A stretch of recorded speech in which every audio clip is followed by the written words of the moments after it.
The wind that night was not merely a movement of air, but a physical weight, pressing against the rough-hewn timbers of the ranch house with a malice that felt personal.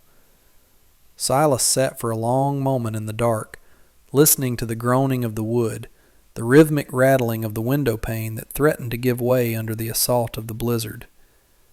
It was the kind of cold that seeped through cracks in the floorboards and settled in the marrow of a man's bones, a relentless reminder that here, on the edge of the territory, survival was never guaranteed. He stood slowly, his joints stiff from the damp chill, and reached for the lantern hanging by the door. The livestock needed checking. The horses were sturdy, but the old barn was drafty, and a draft in this temperature could kill a beast before morning. He lit the wick, the sudden flare of orange light throwing long, dancing shadows against the walls of his solitary existence. Pulling his heavy sheepskin coat tight around his shoulders, he braced himself, one hand on the iron latch, before shoving the door open. The night rushed in to meet him, a wall of white noise and biting frost that stung his eyes and stole the breath from his lungs. He lowered his head against the gale, his boots crunching heavily in the deepening snow, a solitary figure moving through a void where the only reality was the biting cold and the faint, swinging circle of light from his lantern. The barn loomed out of the darkness, a skeletal shape against the swirling gray of the storm. Inside, the air was still but frigid, carrying the scent of dry hay, old leather, and the warm, earthy smell of the animals. The horses shifted in their stalls, blowing snorts of steam into the darkness, restless from the storm's fury. Silas moved down the center aisle, checking the latches, ensuring the water troughs hadn't frozen solid just yet. He worked with the economy of a man used to doing everything himself, his movements precise and unhurried. It was as he turned to inspect the far corner, where the extra bales were stacked near the tack wall, that the rhythm of his night shattered. There was a shape in the hay that did not belong, a disruption in the pattern of shadows. He lifted the lantern higher, his other hand instinctively drifting toward the knife at his belt, though he did not draw it. The light spilled over a mound of gray fabric, not canvas or burlap, but something softer. It was a person, curled tight into a ball, half buried in the loose straw in a desperate bid for warmth. Silas stepped closer, his boots silent on the earth floor, and the figure did not stir. It was a woman. She wore a dress of thin gray cotton, a prairie style that was woefully inadequate for the season, the hem stained with mud and ice. Her hair was black, falling across her face in a curtain that obscured her features, but he could see the violent tremors racking her small frame even in her sleep. She was freezing to death, right there in the dust of his barn. Silas knelt beside her, the lantern hissing softly as he set it on a crate. He hesitated for a fraction of a second, conscious of the immense solitude he had cultivated for years, a solitude that was now being breached by this fragile, shivering stranger. He reached out, his hand rough and calloused, and touched her shoulder. The reaction was instantaneous. The woman gasped, a sharp, ragged sound, and scrambled backward into the hay, her eyes wide with a primal terror. The lantern light caught her face, illuminating high cheekbones and dark eyes that were glazed with exhaustion and fear.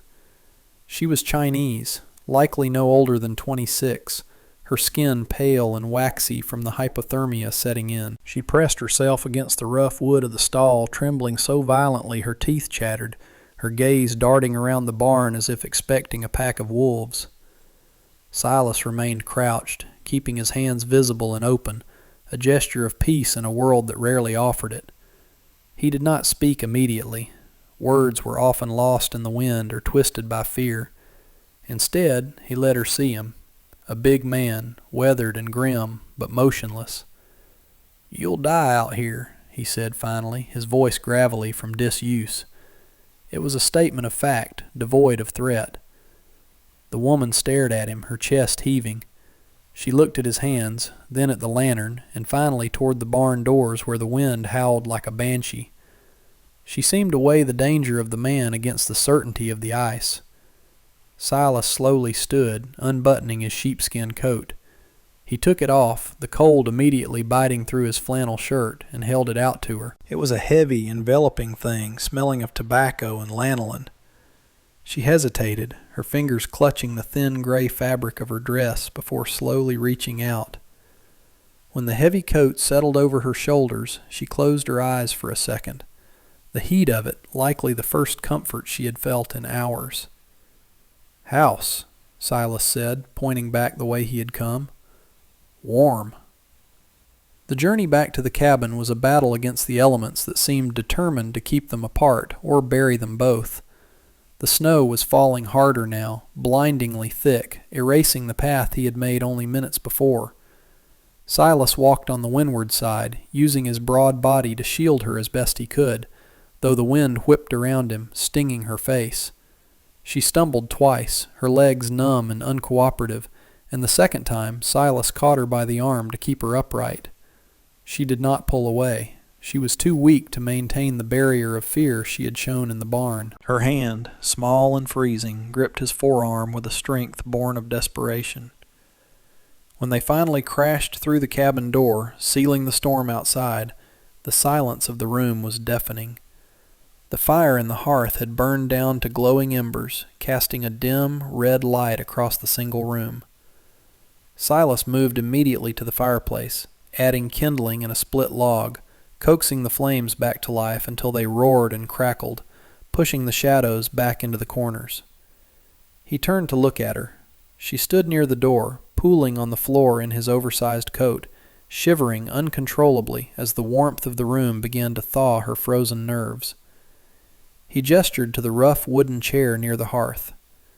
"Sit," he murmured.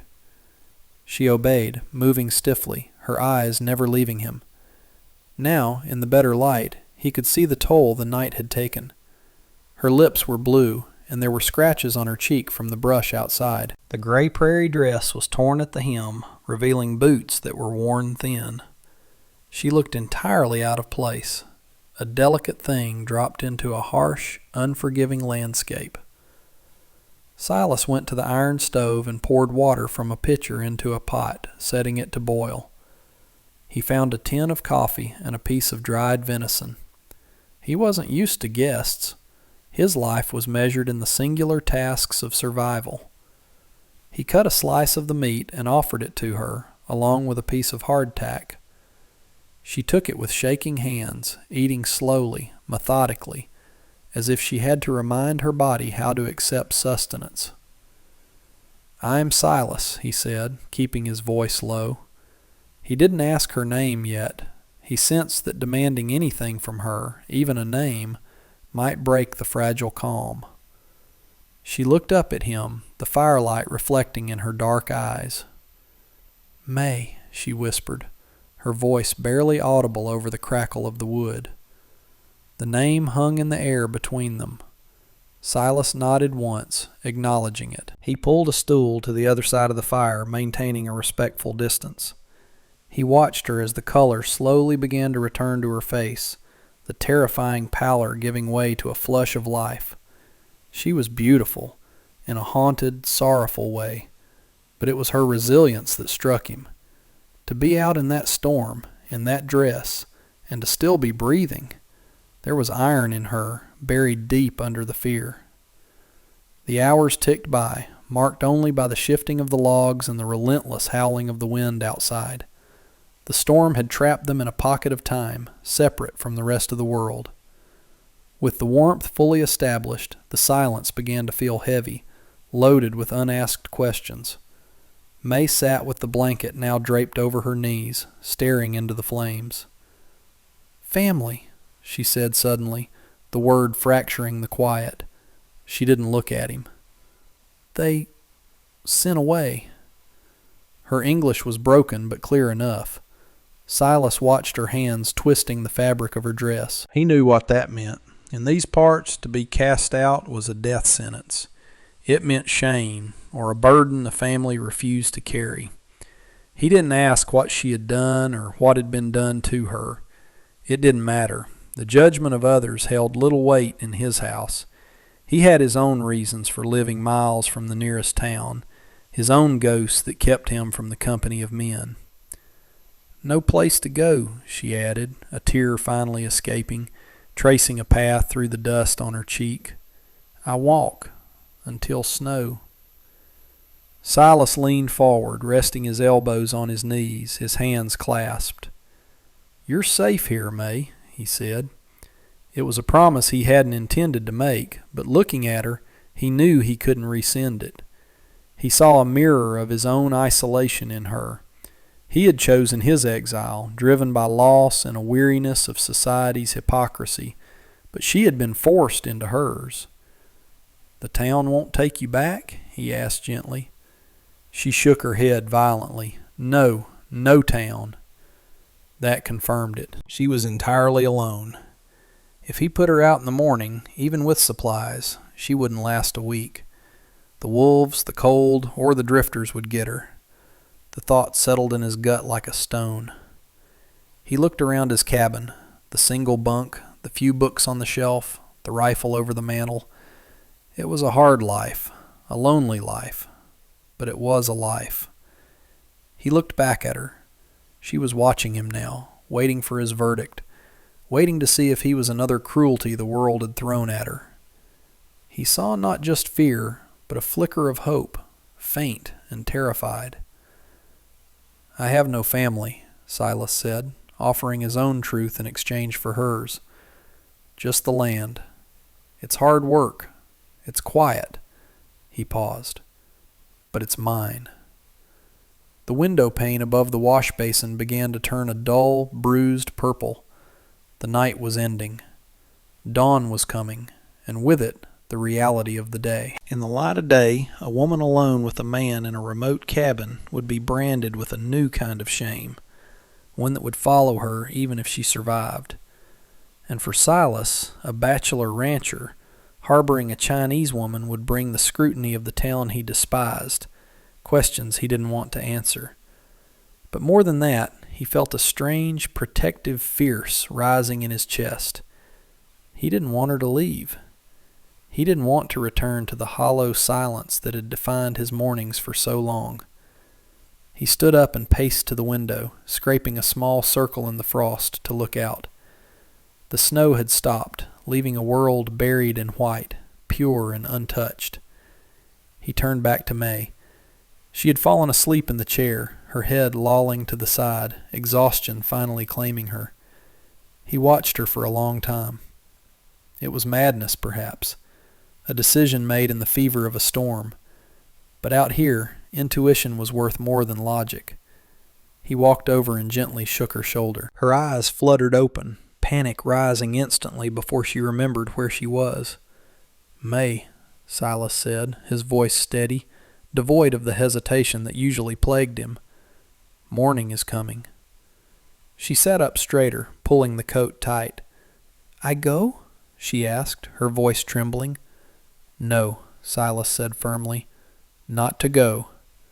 He took a breath, searching for the words that would bridge the gap between strangers and something else. He walked to the shelf and pulled down the heavy family Bible that had belonged to his mother. He wasn't a preacher, and he wasn't particularly pious, but he knew the weight of vows. He placed the book on the table. "If you leave, the cold takes you. If you stay as a guest, people talk. Talk brings trouble." He looked her in the eye. "Stay as my wife." The words hung there, stark and heavy. May stared at him, her mouth slightly open. It wasn't a declaration of love.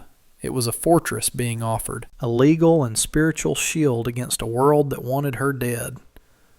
"Wife?" she repeated, testing the word. Silas nodded. "I can't offer you riches, just this roof, food, safety. I promise you that." He paused, his gaze intensifying. "I am a man of my word." May looked at the fire, then at the door, and finally at the man standing before her.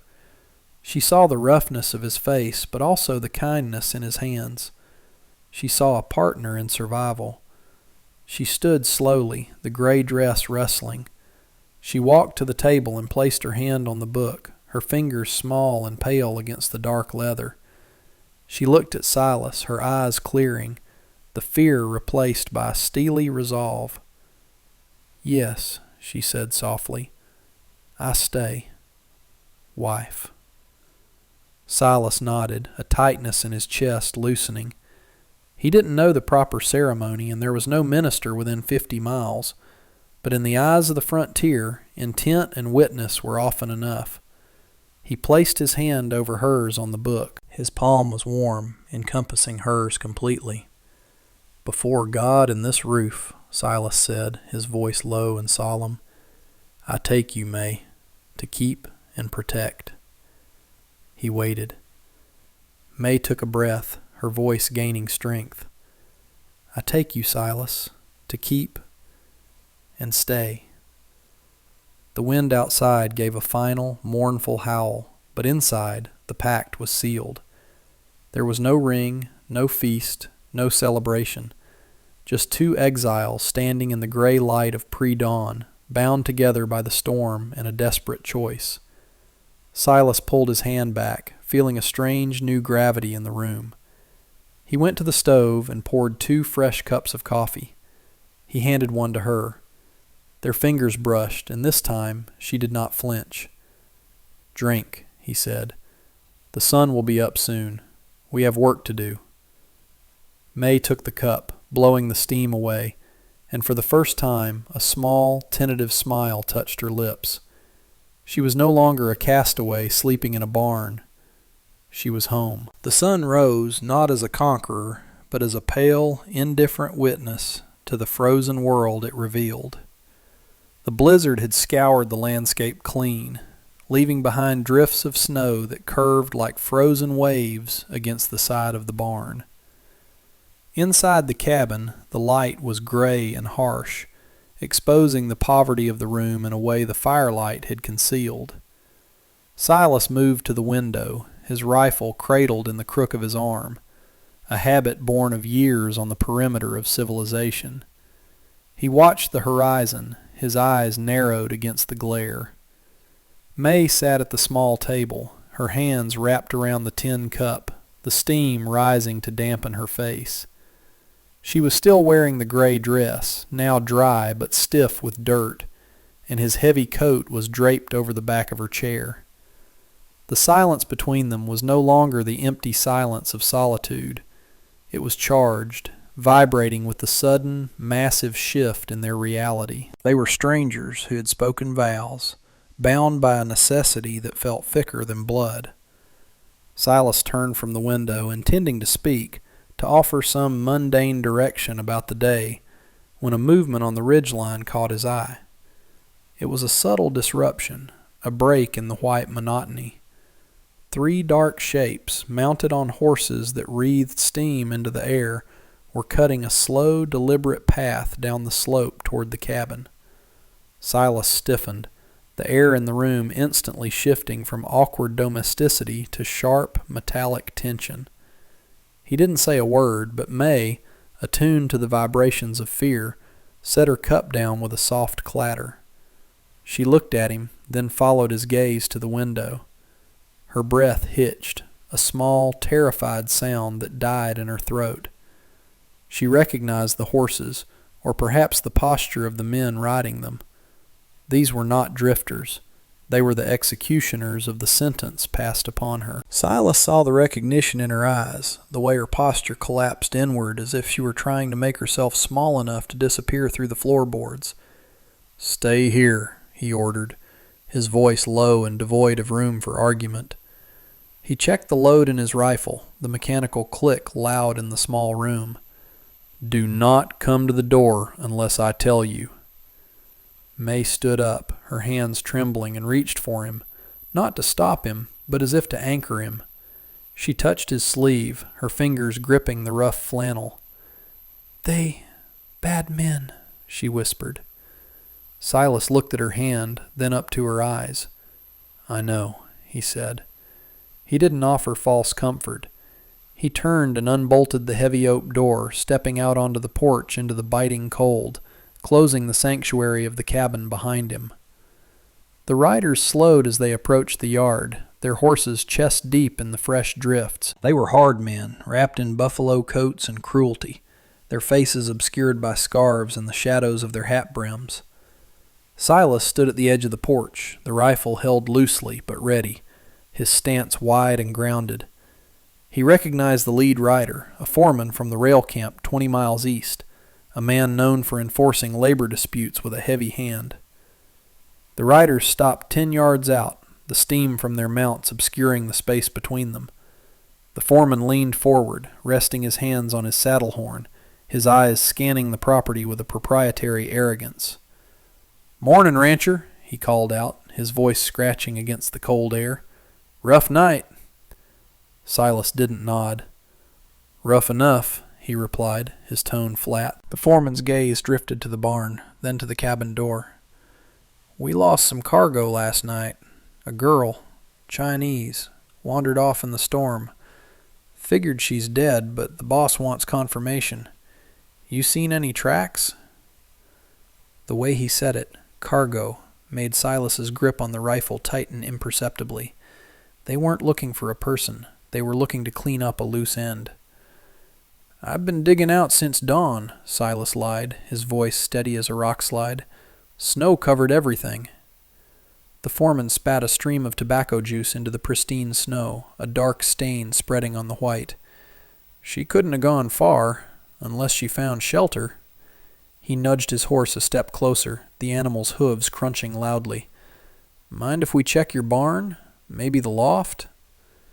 It wasn't a request. It was a demand wrapped in a thin veneer of civility. Silas didn't move. He blocked the path to the door, his physical presence becoming a wall. "I mind," Silas said. The foreman's eyes narrowed, the smile dropping from his face. "You hidin' something, Silas? Ain't like you to be neighborly with strays." The other two men shifted, their hands drifting toward the pistols at their hips. The air grew thin and brittle. This was the moment the frontier tested a man, not on his strength, but on his willingness to bleed for what was his. Silas raised the barrel of the rifle just an inch, not a threat yet, but a promise. "I ain't hiding a stray," Silas said, his voice carrying over the wind. "I'm protecting my wife." The word hung in the frozen air, heavier than the snow. The foreman blinked, taken aback. "Wife?" he repeated, a scoffing laugh escaping his lips. "Since when did you take a wife?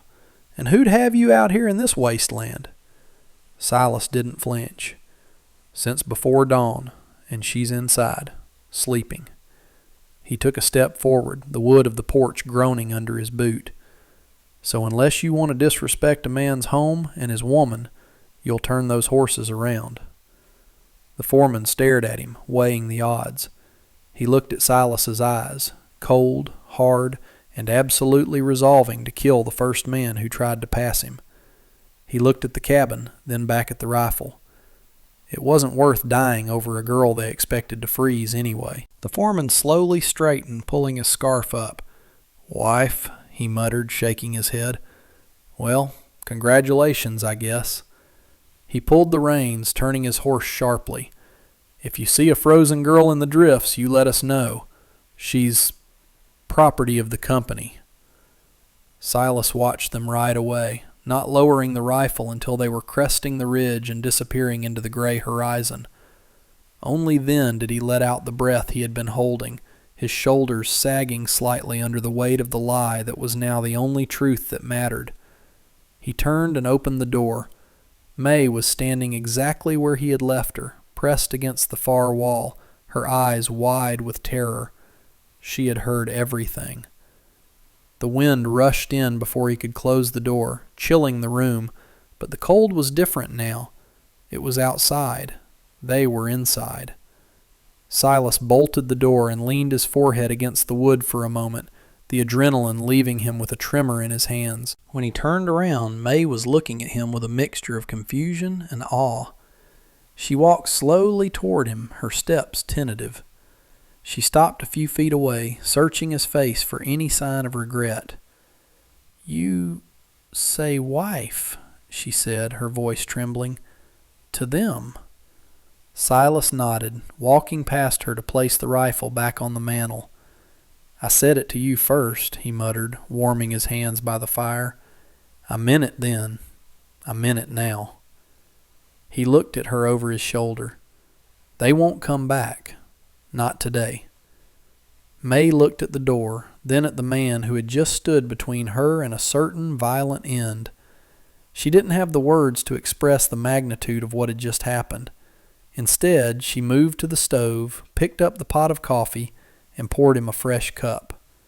She brought it to him, holding it out with both hands. It was a small gesture, domestic and simple, but in the context of the morning, it was an offering of allegiance. The weeks that followed were a slow, quiet siege against the winter. The snow did not melt. It deepened, locking the cabin into a world of white silence. Life shrank to the perimeter of the firelight and the few yards between the house and the barn. There was no grand romance, no sweeping declarations. There was only the work. Silas taught May how to milk the cow, how to mend the leather tack, how to bank the fire so it would last the night. In turn, May took over the chaos of the bachelor kitchen. She found dried herbs in the pantry he had ignored for years and made stews that actually had flavor. She swept the dust that had settled in the corners since his parents died. They moved around each other like planets finding a new orbit, cautious of gravity. The language barrier was a wall they chipped away at daily. She learned wood, water, snow, danger. He learned to read the silence in her eyes, to know when she was remembering the pain of her exile and when she was simply tired. The nights were the hardest and the most intimate. They slept in the same room, him in the bunk, her on a pallet by the fire initially, until the draft became too much and he insisted she take the bed while he took the floor. They lay in the dark, listening to the wind, two injured things healing in the dark.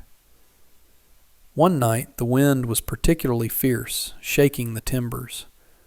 Silas heard her gasp in her sleep, a nightmare surfacing. He didn't move to comfort her with touch. That felt too presumptuous. But he spoke into the dark.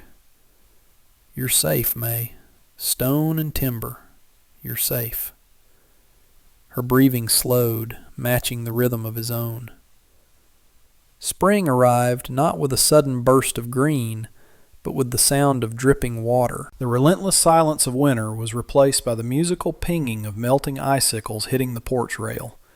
The drifts receded, revealing the brown, wet earth beneath, scarred but enduring. On the first day the sun truly felt warm, Silas and May stood on the porch, blinking in the brightness. The world had opened up again. The road to town was passable. The threat of the men returning was still there, but it felt distant, a ghost of the winter. Silas looked at May. She was wearing a new dress she had sewn from bolts of cloth he had in the trunk, a deep blue that matched the thawing sky. Her face was fuller, the hollows of starvation gone, replaced by a healthy flush. She looked out at the horizon, toward the east where her life had been, and then turned to look west, toward the mountains and the land that belonged to Silas. Snow is gone, she said quietly. It was a question, though not phrased as one. The crisis is over. Do I leave? Silas leaned against the post, looking at the woman who had saved him from his own solitude, just as surely as he had saved her from the storm. He reached out and took her hand, his thumb brushing over her knuckles, rough skin against smooth. Snow comes back, Silas said, his voice gravelly and warm. But the house stands. He looked her in the eye, the somber weight of his character lightening just enough to let the hope shine through. We have planting to do, wife. May squeezed his hand back, a fierce, grounding grip. Yes, she said, a small smile breaking like the dawn. Husband, we plant. They stood there as the sun climbed higher, two survivors who had found a way to bloom in the cold.